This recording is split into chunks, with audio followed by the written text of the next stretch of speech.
Hello छात्रों, आज ये डॉक्टर फॉस्टस का सीरीज का जो है दूसरा वीडियो है। पहले वीडियो में मैंने आपको बताया था डॉक्टर फॉस्टस में about the author, about the drama and character analysis. उस वीडियो के बाद आपका ये जो वीडियो है बहुत इंपॉर्टेंट है, क्योंकि इसमें हम आपसे डिस्कस करने जा रहे हैं द प्रीवियस ईयर क्वेश्चंस। जो प्रीवियस ईयर क्वेश्चंस हैं उसको डिस्कस करने जा रहे हैं, और जो पिछले सालों में जो क्वेश्चंस आए हैं डॉक्टर फोस्टस से उसके बारे में हम आपको बता दें कि यहाँ पर सिर्फ आपसे कहा जा रहा है कि मात्र और मात्र आप 8 क्वेश्चन को प्रिपेयर करो, और ये 8 क्वेश्चन प्रिपेयर कर लेने से 100% गारंटी कि आपका इस सेट से, इस चैप्टर से मात्र टोटल जो है 30 मार्क्स का क्वेश्चन आ जाएगा। एक 10 मार्क्स का नोट्स आ जाएगा और एक 20 मार्क्स का लॉन्ग क्वेश्चन आ जाएगा। तो इस तरह से अगर हम ये 8 क्वेश्चन तैयार कर लेते हैं दोस्त, तो 30 मार्क्स तो गारंटेड है। तो ये 8 क्वेश्चन है क्या, इसको थोड़ा सा समझते हैं और इसका आंसर भी हम एक्सप्लेन करेंगे आपको। तो चलते हैं, देखते हैं सबसे पहले कि क्वेश्चंस क्या है। तो पहला क्वेश्चन क्या है, एलिजाबेथन थिएटर। ये एक शॉर्ट नोट के तौर पे आता है कि एलिजाबेथन थिएटर के बारे में बताना है, और ये क्वेश्चन आपका जो है रिसेंटली जून 24 में आ चुका है।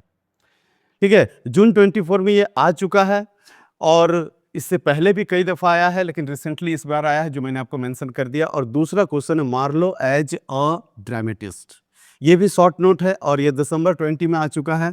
इसके बाद तीसरा क्वेश्चन है how modern man relate to the predicament of doctor Faustus. ये क्वेश्चन बहुत इंपॉर्टेंट है, 20 मार्क्स का था। इस क्वेश्चन का मतलब समझ लेते हैं कि आज के डेट में जो मॉडर्न मैन है, हम लोग जैसे हैं, तो हम लोग अपने आप को डॉक्टर फोस्टस का जो स्थिति है, उसका जो प्रॉब्लम है, उसके प्रॉब्लम से हम लोग कैसे रिलेट करते हैं।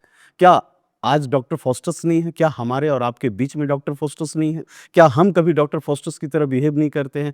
तो वो चीज़ को लेकर के ये क्वेश्चन का डिस्कशन है। इसका आंसर भी हम 20 मार्क्स के लिए डिस्कस करेंगे आपके सामने। और दूसरा क्वेश्चन क्या है, the theme of pride and arrogance. ये इंपॉर्टेंट थीम है। इस थीम के साथ साथ और भी कुछ थीम है, वो भी हम बता देंगे आपको साथ में। और ये क्वेश्चन जो है 20 मार्क्स का जून 22 में आ चुका है। इसके बाद देखिए दूसरा क्वेश्चन क्या है। दूसरा क्वेश्चन है मोटिव, एलेगरी एंड सिंबल। देखिए सिंबल बहुत कम आता है, लेकिन आता है। ठीक है, मोटिव ऑफ एलेगरी बहुत आया है, और ये क्वेश्चन भी बहुत इंपॉर्टेंट है। ये ऐसा क्वेश्चन जिसको स्टूडेंट प्राय क्या कर देते हैं, छोड़ देते हैं, लीव कर देते हैं। क्यों? क्योंकि तो लोगों को समझ में नहीं आता है मोटिव क्या होता है, एलेगरी क्या होता है, और वो याद भी करते हैं नोट्स से, तो उतना अच्छा नहीं होता। तो हम आपको यहाँ पर बढ़िया से समझाएंगे कि मोटिव क्या होता है, एलेगरी क्या होता है, और डॉक्टर फॉस्टस जो ड्रामा है उसमें मोटिव का क्या इस्तेमाल हुआ, कैसे इस्तेमाल हुआ, पूरा डिस्कशन होगा। और ये 10 मार्क्स का क्वेश्चन आता है, और देखिए 3 बार आ चुका प्रीवियस ईयर में। मात्र पिछले 5 साल के क्वेश्चन में 3 बार ये क्वेश्चन मुझे मिला है। दिसंबर 24 में आया, दिसंबर 22 में आया, और जून 25 में आया है। छठा क्वेश्चन है आयरोनी, डिक्लाइन एंड कन्फ्लिक्ट। ये तीनों एक ही तरह सा है, थोड़ा एक इंटर रिलेटेड क्वेश्चन इसलिए एक साथ लिए हैं। तीनों अलग अलग भी आता है। तो आयरोनी, डिक्लाइन और कन्फ्लिक्ट्स ये समझाएंगे आपको डॉक्टर फॉस्टस में। और ये 20 मार्क्स का क्वेश्चन आता है, 3 बार आ चुका है। दिसंबर 21 में आया है, फिर जून 22 में आया, और जून 24 में आया है। इसके बाद 7वां क्वेश्चन देखते हैं क्या है, द एंडिंग। ये तो एकदम मोस्ट इंपॉर्टेंट क्वेश्चन है, करना ही है। अगर आपका ये पेपर है BEGC 104, तो ब्लॉक 3 में कुछ पढ़ो ना पढ़ो भैया, ये तो क्वेश्चन पढ़ के ही जाना है, क्योंकि ये बार बार आता है, बार बार आता है। तो ये ending, the ending of doctor Faustus, अंत में डॉक्टर फॉस्टस के साथ क्या होता है, वो एंडिंग सीन सच में बहुत ज़्यादा शॉकिंग है। और ये क्वेश्चन आप देख भी सकते हो कि 3 बार आ चुका है। जून 23 में आया है, दिसंबर 21 में आया है, और दिसंबर 24 में आया है। एंड लास्ट क्वेश्चन क्या है, doctor Faustus as a morality play. ये भी इंपॉर्टेंट क्वेश्चन है, जो पिछले साल आया 24 में। इसके बाद देखिए हम यही कहेंगे कि आज के इस वीडियो में हम क्या करते हैं कि ये वाला क्वेश्चन डिस्कस कर लेते हैं, एलिजाबेथन थिएटर। फिर अगले वीडियो में एक एक करके हम आपको सारा क्वेश्चन का आंसर बताते चलेंगे, बस चैनल पे बने रहे। तो छात्रों पहला क्वेश्चन देख लेते हैं। जैसा मैंने कहा था, द थिएटर, एलिजाबेथन थिएटर, ये क्वेश्चन आता है और आता है, मैंने बार बार आता है। एलिजाबेथन थिएटर, इस पे क्या आता है, शॉर्ट नोट्स लिखने आएगा 10 मार्क्स का, और रिसेंटली ये जून 24 में आ चुका है। तो आइए समझते हैं कि ये जो क्वेश्चन है इसका आंसर, क्योंकि बहुत लोगों ने कमेंट मुझे किया कि सर आप बोलते हैं आंसर लिखना सिखाएंगे, तो वो नहीं सिखाते हैं। तो आइए आज हम आपको आंसर लिखना सिखाते हैं। देखो आप लोग कैसे आंसर लिखते हो पहले वो समझ लो। आप लोग आंसर लिखते हो, आपने आंसर पढ़ के गया, नहीं पढ़ा, बहुत दिन पहले पढ़ा, थोड़ा याद है, थोड़ा याद नहीं है, जो भी आपका सिचुएशन हो बिफोर राइटिंग एन आंसर, आप क्या करते हो, आप लिखना शुरू करते हो जो याद रहता है लिख लेते हो, फिर सोचते हो बैठ के, फिर कुछ याद आता है वो लिखते हो, फिर कुछ याद आता है वो लिखते हो, ऐसे करके याद करते हो, लिखते हो, याद करते हो। ये सीक्वेंस चलता है, लेकिन इस सीक्वेंस में थोड़ा सा ट्विस्ट लाना पड़ेगा, थोड़ा सा चेंज लाना पड़ेगा। करना क्या है, सबसे पहले जब आप आंसर लिखना शुरू कर रहे हो तो एक प्लान करो कि मैं पूरा आंसर में क्या-क्या लिखूँगा और लिखूँगी। पहले ये सोच लो। और हाउ टू प्लान, देखिए मैं यहाँ पर आपको बता रहा हूँ कैसे प्लान करना है। तो देखिए एक प्लान करता है, plan to write the answer. अगर ये आंसर लिखना है, एलिज़ाबेथन थिएटर के बारे में लिखना है, तो हमको क्या-क्या चीज़ें लिखनी है। पहले से सोच लेंगे, वो दिमाग में रहेगा, ये वहाँ लिखना नहीं है ना, ये आपके दिमाग में रहेगा। प्लान क्या रहेगा, सबसे पहले हम एक इंट्रो देंगे, जो भी मुझे याद होगा उसमें इंट्रो देंगे, मतलब बताएँगे कि एलिज़ाबेथन थिएटर क्या चीज़ है। अब एलिज़ाबेथन थिएटर के बारे में कुछ भी 4 चीज़ जानते हो, उसको कैसे इंट्रोड्यूस करोगे एक नए लोगों को, जो कुछ भी नहीं जानता थिएटर के बारे में, एलिज़ाबेथन थिएटर के बारे में कुछ नहीं जानता, उसको क्या बताना चाहिए, वो आपको सोचना पड़ेगा। That will be intro. ठीक है? इंट्रो के बाद बताओगे कि ये कैसे इसका ओरिजिन कैसे हुआ और ये डेवलप कैसे हुआ, नहीं कैसे शुरुआत हुआ और कैसे आगे जाकर के ये डेवलप किया। उसके बाद जो एलिज़ाबेथन थिएटर, ये क्या चीज़ हो सकता है? आप थोड़ा सोचो, थिएटर क्या होता हो? जैसे आज का सिनेमा हॉल है, वैसे ही थिएटर होता होगा, वहाँ पर ड्रामा को परफ़ॉर्म किया जाता था। तो थिएटर क्या है? थिएटर अगर बना होगा तो उसका एक सर्टेन स्ट्रक्चर होगा। कैसे बना हो? गोल था, लंबा था, चौड़ा था, ऐसा कुछ स्ट्रक्चर होगा और उसका एक अरेंजमेंट होगा, क्योंकि पब्लिक वहाँ देखने के आएगा। तो किस पब्लिक को कैसे कहाँ बैठाया जाता था, जैसे आज के डेट में बालकनी होता है, डीसी होता है, फर्स्ट क्लास, सेकंड क्लास, तो उस तरह उस समय का अरेंजमेंट क्या था, ये सोचेंगे। ठीक है ना? ये आपको पढ़ा हुआ रहेगा तो आप उसको कर सकते हैं। उसके बाद क्या है कि ये जो थिएटर, अगर ये थिएटर है तो इसका ऑडियंस भी होगा, तो इसके ऑडियंस कौन लोग थे, कैसे-कैसे कैटेगरी के लोग यहाँ एज़ ए ऑडियंस आते थे और इस थिएटर की पॉपुलैरिटी क्या थी? कितने लोग इसमें पार्टिसिपेट करते थे? क्या इसका मतलब इमेज, क्या क्रेज़ था उस समय? उसके बारे में बात करेंगे। और अगर थिएटर में ड्रामा परफ़ॉर्म किया जाता था तो हवा तो करता नहीं होगा, कोई तो करता होगा। कोई इसका ऑर्गेनाइज़ एक संस्था, जैसे आज का सिनेमा बनाने वाला बॉलीवुड है, हॉलीवुड है, उस समय भी तो कोई कंपनी होगी। तो उस समय एक कंपनी थी, कंपनियाँ कई थी, तो एक्टिंग कंपनीज़ होता था। कुछ लोग इसके बारे में बात करेंगे कि एक्टिंग कंपनीज़ के बारे में आपको नॉलेज होना चाहिए। वो नॉलेज गेन कीजिए, वो जानिए। आप लोग क्वेश्चन का आंसर पढ़ते नहीं। क्वेश्चन क्या है? क्वेश्चन तो जस्ट आपको याद दिलाता कि आपको ये चीज़ का मालूमात है या नहीं है। आपको ये मालूम होना चाहिए, अगर if you are an student of literature. तो एक्टिंग कंपनियाँ क्या-क्या थी, कौन-कौन थी, उसके बारे में जानना। और पैट्रोनेज, और कोई तो बैकअप में होना चाहिए ना, जो इसका रख-रखाव करता है, जो इसको जो प्रॉब्लम होगा तो उस प्रॉब्लम से निकाले, इसका जो फंडिंग करेगा, जो इसको फाइनेंशियल हेल्प देगा, वैसा कोई पैट्रोनेज जैसे आज सरकार देख रही है। उस समय पैट्रोनेज कौन होते थे? नोबल मैन होते थे। ठीक है? वो लोग जो है थिएटर को पैट्रोनेज देते थे, माने संरक्षण देते थे। आप उसको जो भी स्पॉन्सर करते थे, ये समझ सकते हैं। तो ये हम प्लान कर लिए कि हमको ये सब कुछ लिखना है 10 मार्क्स में, दैट्स इनफ। अब इसको लिखना शुरू कर दो, सारा आपके दिमाग में प्रिपेयर्ड है। इंट्रो लिखेंगे, डेवलपमेंट लिखेंगे, स्ट्रक्चर अरेंजमेंट लिखेंगे, पॉपुलैरिटी लिखेंगे, ऑडियंस के बारे में लिखेंगे और एक्टिंग कंपनी क्या-क्या थी उसके बारे में लिखेंगे और लास्टली जो है इसका कैसे संरक्षण हुआ, कौन लोग पैट्रोनेज दिया, वो लिखेंगे, खत्म। अब ये पूरा सोच लिया, अब बताइए आपका राइटिंग स्पीड क्या होगा? कितना स्पीड आप लिख पाओगे? पहले आप सोचते हैं, लिखते हैं, सोचते हैं, लिखते हैं, धीरे-धीरे चलता है और इस तरह से आपका आंसर भी स्पीड होगा और आंसर में सबसे बड़ा चीज़ क्या होगा ना, एक रिदम आएगा, एक कंपोजिशन आएगा। जब आपके प्रोफेसर जब आपका आंसर पढ़ेंगे तो लगेगा कि कुछ लिखा है, कुछ उसको वहाँ से टेक अवे लेकर के जाएँगे और आपको मार्क्स दे के जाएँगे। तो सिंपल सी बात है, ऐसे आंसर लिखा जाता है। तो आइए जैसा मैंने बताया वैसे हम आपको आंसर लिख बताते हैं, कैसे आंसर लिखा जाता है। तो देखिए स्टार्ट करते हैं, स्टार्ट करेंगे इंट्रो में हम 2-3 बात बता रहे हैं, आप इसको लेकर के अपना एक इंट्रोडक्शन तैयार कीजिए। Notes prepare your note yourself. नहीं कर सकते तो रेडीमेड भी मिलता है, आप मेरे से भी ले सकते हैं। देखिए यहाँ पर क्या है, इंट्रो में क्या-क्या बात लिखेंगे, the queen of England, Elizabeth, सबसे पहला नाम इसमें आ रहा है एलिजाबेथन थिएटर में, एलिजाबेथ। एलिजाबेथ से समझ में आ रहा है किसी का नाम है। तो ये किसका नाम है? क्वीन ऑफ इंग्लैंड का। इंग्लैंड की क्वीन थी एलिजाबेथ फर्स्ट और इनका रेन हुआ था, इनका जो रूल हुआ था, शासन हुआ था कब से कब तक? 1558 से लेकर 1603 तक। मतलब 1558 से लेकर 1603 तक इन्होंने शासन किया था। इतना लंबा पीरियड में इन्होंने शासन किया, लगभग 40 साल तक।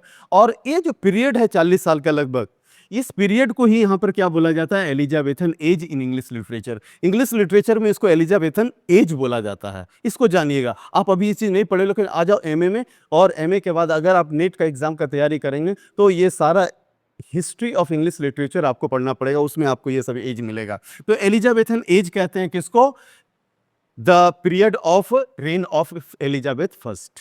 एलिजाबेथ फर्स्ट ने जब शासन किया तो उनके शासन काल में जो इंग्लिश लिटरेचर डेवलप हुआ उस पीरियड को, उस टाइम बीइंग को क्या बोला जाता है? एलिजाबेथन एज बोला जाता है। नेक्स्ट इसका इंट्रो में हम क्या लिखते हैं कि उस वक्त एलिजाबेथन एज में, उस समय लिटरेचर में क्या होता था कि थिएटर जो है एक पॉपुलर फॉर्म ऑफ इंटरटेनमेंट बनकर आया, एक पॉपुलर फॉर्म ऑफ इंटरटेनमेंट बन के आया। इंटरटेनमेंट का और कोई साधन नहीं था, यही एक साधन बना था और सबसे ज्यादा फेमस, सबसे ज्यादा पॉपुलर साधन था थिएटर। लोग वहां उस समय थिएटर पे जाते थे। एक इंट्रोडक्शन दे रहे हैं कि आम आदमी जो है, जिसको थिएटर के बारे में, लिटरेचर के बारे में नॉलेज नहीं, वो समझ सके। अच्छा, जैसे आज के डेट में सिनेमा हॉल है, आज के डेट में आईलैक्स है, क्या क्या है ना, जहाँ पर मॉल वगैरह में जाकर के हम लोग सिनेमा देखते हैं। तो जिस तरह से आज बॉलीवुड का क्रेज है या हॉलीवुड का क्रेज है, उस तरह से नेटफ्लिक्स है, उस तरह से उस समय थिएटर हुआ करता था, इतना पॉपुलर था। अब आगे बढ़ते हैं, क्या चीज? The most notable dramatist. अभी के भी जो है कुछ बहुत सारे डायरेक्टर जो हैं, क्या है, बहुत नोटेबल हैं। बॉलीवुड के हो, हॉलीवुड के हैं, ये डायरेक्टर बहुत नोटेबल, इसका फिल्म बहुत अच्छा होता है भाई। उसी तरह से उस समय ड्रामेटिस्ट जो होते थे वो बहुत ही कुछ कुछ ड्रामेटिस्ट बहुत फेमस थे। तो जो सबसे ज़्यादा फेमस ड्रामेटिस्ट थे उसमें आपका ही डॉक्टर फोस्टस के राइटर ही क्रिस्टोफर मार्लो हैं, जो मोस्ट फेमस क्या बोला जाए, प्ले राइट थे। तो ये थे सबसे पहले, और इनके साथ यूनिवर्सिटी विट के इनके जो साथी लोग थे यूनिवर्सिटी विट्स के, वो भी थे। और साथ में इनके बाद जो आया वो थे कौन? शेक्सपियर। इसके बाद देखिए, ये सारा इंट्रोडक्शन में चल रहा है भैया, है ना। इसमें से जो जो पॉइंट आपको याद रहेगा आप नोट करके लिख लो, और मेरा वीडियो देखना है तो भैया कॉपी लेकर के बैठा करो, आपका एक्सरसाइज नोटबुक लेकर के बैठा करो और उसमें सारे बातों को नोट कर लिया करो। माना कि ये वीडियो आपके लिए अवेलेबल रहेगा, लेकिन इसका मतलब आपका नोट बनना चाहिए। आप वीडियो देख देख के एग्जाम नहीं दीजिएगा, आप नोट पढ़ के एग्जाम दीजिएगा। इसलिए नोट्स प्रिपेयर करो मेरे वीडियो को देख करके। देखो, फॉर्मर फाउंडर। अच्छा, एक चीज और क्या समझते हैं, तो क्रिस्टोफर मार्लो और शेक्सपियर जो थे, ये दो जो है इस समय के नोटेबल ड्रामेटिस्ट थे। देखिए, जितना आपका दिमाग में अट सकता है ना, जितना आपका दिमाग में जगह है, हम उतनी बताते हैं। और यही बात है कि हम जो बताते हैं आपको याद हो जाता है। देखिए, अब दूसरी बात क्या याद रखेंगे मार्लो और शेक्सपियर के बारे में। मार्लो जो थे उसने क्या किया, एलिजाबेथन थिएटर को फाउंड किया, इसको फाउंड किया, इसकी स्थापना की, और शेक्सपियर ने एलिजाबेथन थिएटर को डेवलप किया। तो एक ने बनाया और एक ने उसको बड़ा किया। बस इसको याद करेंगे। अब इसके बाद देखिए क्या है, जैसा हमारा प्लान था कि इंट्रो देना है, इंट्रो दे दिया। इसके बाद हम लोग डेवलपमेंट लिखेंगे कि कैसे ये थिएटर, एलिजाबेथन थिएटर डेवलप हुआ। तो आइए इसको समझ लेते हैं। डेवलपमेंट हमारा फर्स्ट पॉइंट हो जाएगा। आप पॉइंट में भी लिख सकते हो, पॉइंट रिमूव करके भी लिख सकते हो, कोई दिक्कत नहीं है, लेकिन पॉइंट आपके दिमाग में तो जरूर रहना चाहिए, ठीक है ना। आप कॉपी में लिखो ना लिखो, दैट डिपेंड ऑन यू। तो the development of public theatre, public theatres का डेवलपमेंट कैसे हुआ इंग्लैंड में, इसको समझते हैं। देखिए, ये एलिजाबेथन थिएटर के आने से पहले, एलिजाबेथन थिएटर के आने से पहले भी ड्रामा प्ले होता था, वहां पर ड्रामा का परफॉर्मेंस होता था। लेकिन वो परफॉर्मेंस कहाँ होता था? वो परफॉर्मेंस होता था इंस में। इंस मतलब क्या होता है? होटल, सराय। जो रोड साइड में जो होटल होता है उसको इंस बोलते हैं। तो इंस में जो है ड्रामा परफॉर्म किया जाता था। कभी कभी मार्केट प्लेसेस में जो है ड्रामा परफॉर्म किया जाता था, और कभी कभी कोई फेस्टिवल वगैरह में जो है एक टेम्पोररी स्टेज बना दिया जाता, उस पर ड्रामा परफॉर्म होता था। ये पहले की बात है सब। और एलिजाबेथन एज में सबसे पहले 1576 में, ये डेट याद रखिएगा, पहला थिएटर, परमानेंट थिएटर, पहला परमानेंट थिएटर बना था, और उस परमानेंट थिएटर का नाम था द थिएटर। वाह क्या ग्रेट, द थिएटर। उस परमानेंट थिएटर का नाम द थिएटर रख दिया गया, ठीक है। और इसको बिल्ड करने वाले महान शख्स का नाम है जेम्स बर्गेस। जेम्स बर्गेस ने जो पहला थिएटर बनाया था, जिसका नाम भी रखा था द थिएटर, कब बनाया था? 1576 में। चलिए, और इसके साथ साथ जब एक थिएटर बन गया तो फिर थिएटर का तो लाइन लग गया। इसके बाद आया द कर्टेन, दूसरा थिएटर, इसके बाद आया द रोज, इसके बाद आया द ग्लोब। एक बार हम एडिटर महोदय से रिक्वेस्ट करेंगे कि इन सारे थिएटर का एक एक पिक्चर लगा दे वीडियो में, ताकि आप इस थिएटर को थोड़ा सा माने इमेजिन कर सकें। इसका, द थिएटर का, द कर्टेन का, द रोज का और द ग्लोब का। ये थिएटर देखोगे देखने में कितना सुंदर रहता है। इसका स्ट्रक्चर को भी आप इमेजिन कर पाओगे कि ये जो है सर्कुलर या पॉलीगोनल होता था। ये सब के बारे में बात करते हैं। अब बताते हैं हम, अब लोग इसके बाद डेवलपमेंट के बाद क्या आता है? स्ट्रक्चर और अरेंजमेंट, इसकी बात करते हैं। तो छात्रों, दूसरा पॉइंट देख लेते हैं। देखो, दूसरा पॉइंट क्या है? स्ट्रक्चर और अरेंजमेंट। मैंने कहा कि इसका स्ट्रक्चर कैसा होता था? कैसा होता था? गोल होता था या पॉलीगोनल होता था। गोल का मतलब कैसा, थोड़ा सा देखिए हम बताने का कोशिश कर रहे हैं। ठीक है। इस तरह का एक स्ट्रक्चर होता था, एक गोल टाइप का, ठीक है। और इसका जो ऊपर का भाग यहाँ होता था, एक खुला टाइप का होता था। इस तरह का स्ट्रक्चर होता था। इसका एक पिक्चर भी आप देख लीजिएगा, गूगल में या स्क्रीन पे दिखा दिया जाएगा आपको। तो ये जो पॉलीगोनल जैसे मतलब हो सकता है पेंसिल जैसा होता है ना, वो जो पेंसिल होता है उस टाइप का आकार का होता था। छोटे-छोटे बने 6-7 गो साइड का मिला करके जो है एक पॉलीगोनल बनता है। तो कहने का मतलब इस सर्कुलर और पॉलीगोनल जो स्ट्रक्चर होता था बिल्डिंग का, और उसी बिल्डिंग में जो है आपका ये थिएटर होता था। थिएटर का जो बीच का भाग होता था वहाँ से रूफ ओपन होता था। अब रूफ ओपन होने का भी बहुत सारा कारण हो सकता है, लाइट के लिए होता था, दूसरा जो है एयर के लिए होता था क्योंकि अंदर में बहुत सारे लोग रहते थे। तो ये सब सिचुएशन हो सकता था, ठीक है। तो सर्कुलर और पॉलीगोनल होता था और उसके बाद बीच में ओपन रूफ होता था इन द मिडल। और जो स्टेज होता था, जो स्टेज आपका होता था उसमें बहुत कम डेकोरेशन होता था, माने स्टेज को बहुत ज़्यादा सजाया नहीं जाता था क्योंकि लोगों का फोकस जो है वो कैरेक्टर पे हो, वो एक्टर के ऊपर हो, न कि स्टेज के ऊपर हो। तो स्टेज को बहुत ज़्यादा डेकोरेट नहीं किया जाता था, बहुत कम डेकोरेशन होता था। बट जो कैरेक्टर होता था, जो एक्टर होता था, वो बहुत ही रिच और अट्रैक्टिव कॉस्ट्यूम पहनता था, ठीक है। जो कैरेक्टर का जो कॉस्ट्यूम होता था वो बहुत ज़्यादा रिच और बहुत ज़्यादा अट्रैक्टिव होता था। इसके बाद स्ट्रक्चर में इससे ज़्यादा कुछ लिखने का ज़रूरत नहीं है भाई, ठीक है। तीसरा पॉइंट हमारा है audience and popularity. Elizabethan theatre के ऑडियंस कौन होते थे और इसकी पॉपुलैरिटी किस हद तक थी, इसको समझते हैं। इसके लिए हम आपको बोलेंगे ऑल पीपल, हर आदमी, छोटा बड़ा बच्चा गरीब अमीर, हर तरह के लोग, from nobles to merchant, merchant to common worker, ये सारे के सारे लोग थिएटर जाया करते थे। और सबके लिए एक अरेंजमेंट भी था। इतनी पॉपुलैरिटी थी, आप समझ सकते हैं कि थिएटर का इतना पॉपुलैरिटी था कि हर कस्बे के लोग, हर तरह के लोग, हर अमीरी गरीबी लोग, सब लोग जाते थे क्योंकि अरेंजमेंट वैसा होता था। चीप टिकट, तो एक चीप टिकट हुआ करता था। चीप का मतलब क्या होगा, सस्ता। एक कम दाम का भी टिकट रखा जाता था कॉमन पीपल के लिए। कॉमन पीपल के लिए कम दाम का जो टिकट रखा जाता था, इसको जो है क्या बोल रहा था, ग्राउंडिंग्स कहा जाता था। ग्राउंडिंग्स का मतलब कॉमन पीपल के टिकट को जो है ग्राउंडिंग्स कहते थे। आज के डेट में भी जो टिकट का अलग अलग नाम होता है ना, गोल्ड सिल्वर उस तरह से, उस समय जो कॉमन पीपल के जो टिकट होते थे उसको ग्राउंडिंग्स कहा जाता था। और ये लोग कैसे देखते थे ड्रामा, ये लोग को ड्रामा देखने के लिए क्या करना पड़ता था, स्टेज के सामने खड़ा कर दिया जाता था। स्टेज के सामने खड़ा होकर के ये लोग पूरा ड्रामा देखते थे। और इनके पीछे गैलरीज होती थी, और वो गैलरीज जो होती थी फॉर रिच पीपल, वो अमीर लोगों के लिए होती थी, और वहां पे वो बैठ करके देखते थे। मैंने सबसे दूर में जो है अमीर लोग बैठ कर गैलरी से देखते थे, और उसके सामने जो है नीचे जो है क्या होते थे, वो गरीबों के लिए जो है खड़ा होकर देखने का व्यवस्था था। इसके बाद लास्ट पॉइंट बात करते हैं एक्टिंग कंपनी और पैट्रोनेज कि कौन कौन एक्टिंग कंपनीज था इसमें एलिजाबेथ थिएटर में। तो एक्टिंग कंपनी होता क्या है, तो ऑर्गेनाइज्ड ग्रुप होता है ये एक्टर्स का। इसमें कई सारे एक्टर का एक ग्रुप होता है। ऐसा ग्रुप देखिए आज के डेट में भी चलता है, जाकर के जो है नुक्कड़ पे कहीं जाकर के वो एक्टिंग करता है, ड्रामा दिखाता है, नाटक करता है, ठीक है, जिसको हम लोग नुक्कड़ नाटक भी कहते हैं। तो ये ऑर्गेनाइज्ड ग्रुप होता था एक्टर्स का। जैसे आज के डेट में वो ऑर्केस्ट्रा वगैरह के लिए जाता है, तो ड्रामा खत्म हो गया, सिर्फ सिंगिंग रह गया है। और इनको इनको फाइनेंशियली हेल्प कौन करता था, financial supported by nobles. Noble लोग जो होते थे, जो राजा के नोबल लोग होते थे, बड़े लोग होते थे, माने क्या बोला जाए, राजस्व पर्सन बोल सकते हैं आप इसको। तो ये जो नोबल होते थे, ये लोग इनको क्या करते थे, फाइनेंशियली सपोर्ट करते थे। और कंपनियों की बात करें तो एक फेमस कंपनी का नाम याद रखने का है, इसको लिखना जरूरी है। एक फेमस कंपनी था Lord Admirals main. Lord Admirals main जो है एक फेमस कंपनी था एलिजाबेथन थिएटर का, इसको याद रखना है। और इतना करने के बाद इन शॉर्ट एक कंक्लूजन के तौर पे लिखना है कि आपने जो है कैसे जो है ये एलिजाबेथन थिएटर क्या है। So we have seen that Elizabethan theatre was this and that, ये लिख देना है। फिर ये ऐसे डेवलप हुआ, उसको एक समराइज वे में लास्ट में लिख करके कंप्लीट आंसर। और ऐसे आंसर लिखा जाता है, और ऐसे आप आंसर लिखते हैं तो ये आपके एग्जामिनर्स को बहुत खुश करेगा और बहुत नंबर आपको ग्रैब करेगा। तो आज के लिए इतना ही, थैंक यू।